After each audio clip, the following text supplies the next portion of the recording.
Here again, power tie on. It's a little chilly, but we're doing it.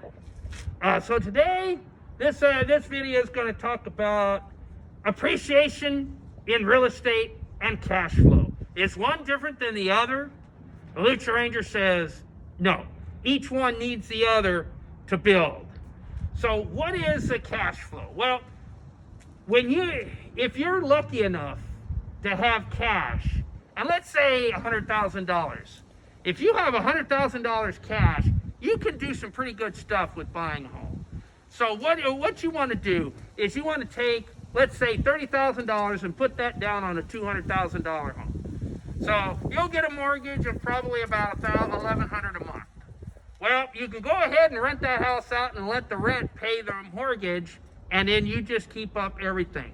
But the main goal, just like the stock market, when you buy a home, there's a thing called appreciation. And what that basically means is a house appreciates as it gets older. So in other words, let's say you buy a house for $100,000 and the market is kind of that. So what happens is you take advantage of the situation, and now let's say over 1 year's time, that house becomes worth $150,000 because of the appreciation of the values around the property. More people are moving into that city or that town. So then you get $200,000 now in appreciation after 2 years. So now your house is worth $200,000, and you feel, wow, I've made $100,000 in 2 years. Woo, that's too solid. That's not even working. That's just sitting around letting your house do its appreciate. Then you get another $75,000 in 3 years. As you can see, it builds. But then it builds to a point to where you got to make your decision on whether to sell and get out before something happens.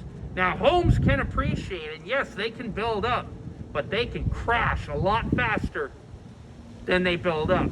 And that's because real estate values that plummet because no one can buy houses because of some economic disaster like what happened in 2008, where many people lost their jobs, 401ks were totally wiped out, and the real estate market went down in the toilet because people couldn't make their payments.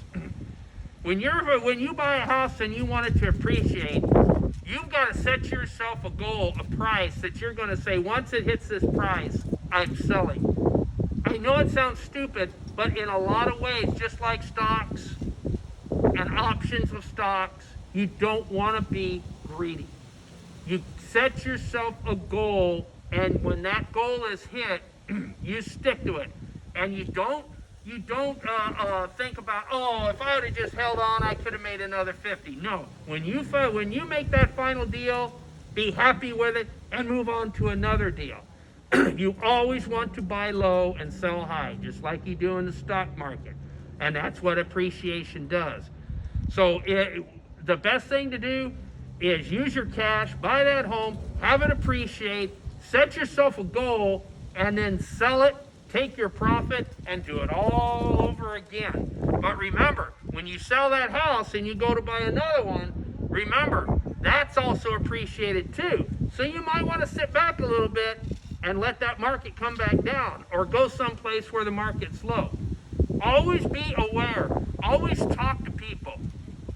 Befriend a real estate agent. Just a natural thing. You don't have to tell them your business, but just a natural, ask them, well, how's the real estate market doing in Minneapolis, Minnesota?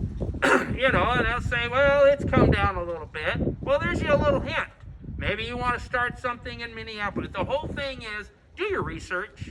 Don't just go in blind. You did it once, you can do it again, but you got to be smart about it.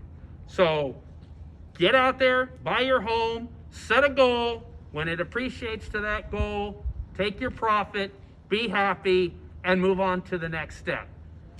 That's words of wisdom from the Lucha Ranger. You can make money in real estate, and you don't need a lot of cash to do it if you're a smart investor. Lucha Ranger and his power tie say, we're out of here.